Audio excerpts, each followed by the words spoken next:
Fala, gente boa.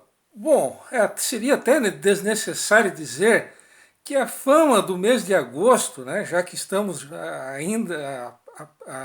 ainda no segundo, já, né, no segundo dia do mês, seria desnecessário dizer que a fama deste mês que se inicia não é lá muito agradável, né? Uns chamam de o mês do desgosto, o mês do cachorro louco, o mês da desgraça, pelo fato de muitos fatos tristes da história da humanidade terem ocorrido em agosto, né? E de muitas pessoas famosas também terem falecido em agosto, como Raul Seixas, Elvis Presley, a erupção, né, de Pompeia, né, por um vulcão no ano 79 depois de Cristo. Pompeia, que era um balneário concorridíssimo dos antigos romanos, né? Enfim, a lista de desgraças ocorridas no mês de agosto é longa, então por isso essa fama, digamos, não muito agradável. Então, nesse clima, digamos, bizarro de agosto, eu convido você a ir para o mato e receber um dedo grosso. Calma, calma, que eu já explico o que eu disse, né? Acabei de dizer. Bom, quando eu digo ir para o mato, tá, estou dizendo, obviamente, no bom sentido. Ir para o mato, eu estou me referindo a uma comunidade rural existente no Vila Nova. Aquela parte rural do bairro Vila Nova, uma região, por sinal, belíssima, tá? Nesse caso específico, eu estou me referindo a uma comunidade da parte rural do Vila Nova que fica na divisa com Guaramirim. É uma comunidade ainda isolada, infelizmente isolada, tá? E que tem o curioso nome de Estrada do Dedo Grosso. Bom, antes que vocês aí do outro lado me perguntem, mas por que estrada, por que esse nome, digamos, exótico? Existe uma lenda de que lá nos primórdios da ocupação dessa região, um morador ele teria sido picado por uma jaracuçu, que, como é mais do que sabido, é uma das cobras mais perigosas e dona de um dos venenos mais letais que existem. Então, milagrosamente, esse morador que teria sido picado pela jaracuçu, ele teria sobrevivido. Porém, o dedo do pé no qual ele foi picado ainda permaneceu inchado. Né? Então, por causa dessa suposta picada de jaracuçu, desse suposto morador, essa região tem, digamos, esse nome, digamos, diferenciado. Bom, como eu disse ainda há pouco, é uma região localizada na divisa com Guaramirim, e é uma região extremamente isolada,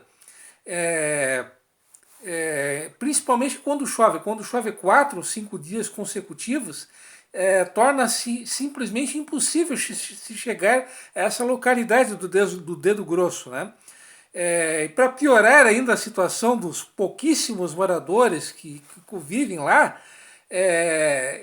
se não me falha a memória, em 2013 foi inaugurado naquele local, nessa comunidade, o centro de atendimento, um centro de atendimento social. Isso é um nome, digamos, light para um presídio que acolhe réus menores, né? Réus que são de menor, né? Com idade inferior a 18 anos. Então seria a antiga FEBEM, vamos dizer assim. Então esse é o nome light que eles encontraram para um presídio de réus, de infratores de menor idade. Então, Centro de Atendimento Social. Então ainda há mais essa coisa agradável, entre aspas, para os moradores que vivem nessa pequena e isolada comunidade.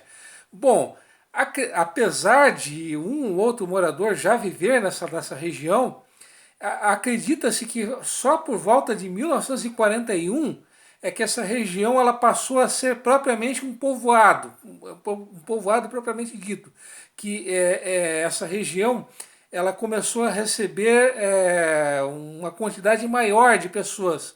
O curioso é que, embora essa região rural do Vila Nova seja uma região predominantemente de colonização, de ocupação alemã, essa região do Dedo Grosso, ela é uma região majoritariamente de presença brasileira e italiana. Então, praticamente todos aqueles os poucos moradores que vivem naquela região são famílias, né? São os Fagundes, os Damásio, os Gomes, os Castellin, que são de origem italiana, os Demarchi, os Deretti, né? E como todas as demais regiões rurais da cidade, como um todo, né? Era uma região que ela dependia muito da agricultura de subsistência. Então ele se cultivava produtos agrícolas e criavam-se animais basicamente para você sobreviver. Só que, claro, havia alguns excedentes que eram vendidos em outras regiões da cidade. Então, digamos, os principais alicerces da economia dessa comunidade, dessa pequena comunidade, a Estrada Dedo Grosso, eram a produção de farinha. Havia vários engenhos de farinha nessa região, e possivelmente ainda há, e a venda de lenha, mais exatamente no que hoje são os bairros Nova Brasília e a Anita Garibaldi e Morro do Meio. Então, nessas regiões que eu acabei de citar, que hoje são bairros, ocorria a venda de lenha da comunidade de Dedo Grosso, né? E só na década de 70 é que essa região ela começou a ser atendida por energia elétrica. Então, até então, fazia-se uso de geradores na verdade, nem de geradores, de lampiões a querosene. Então, veja o tamanho do atraso que havia, né? E até hoje, os moradores dessa comunidade, eles não recebem água encanada. Então, como antigamente, então cada um é obrigado a se virar com água do poço, com água de poços artesianos. E o ônibus, antigamente, você tinha que se deslocar até a Estrada do Sul, que é uma comunidade vizinha, para você poder pegar o ônibus que chegava 3 vezes por dia. O ônibus, caso não me falhe a memória, só chegou até a região, ou quase a essa região, na década de 80. Né? E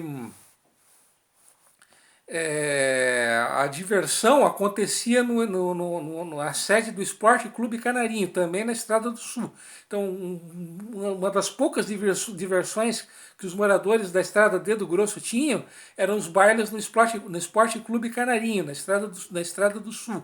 Né? E também, como quase todos eles eram e são católicos, eles tinham que se deslocar até também a Estrada do Sul. Né? E antes, uma última informação, a minha querida amiga Andréa Nunes, que mora em Brasília, que é conhecida como a Cristiane Tornone do Cerrado, ela puxou, mesmo morando em Brasília, puxou a minha orelha. Passa as fontes dos teus vídeos, das informações dos teus vídeos.